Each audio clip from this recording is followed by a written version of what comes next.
காக்கி சட்டை போட்ட மச்சான் களவு செய்ய கண்ணம் வச்சான் கண்ணம் வைக்க வந்த மச்சான்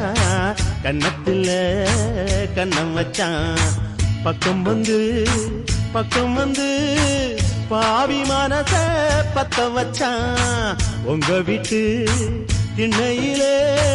அதுக்குத்தானே குத்த வச்சான்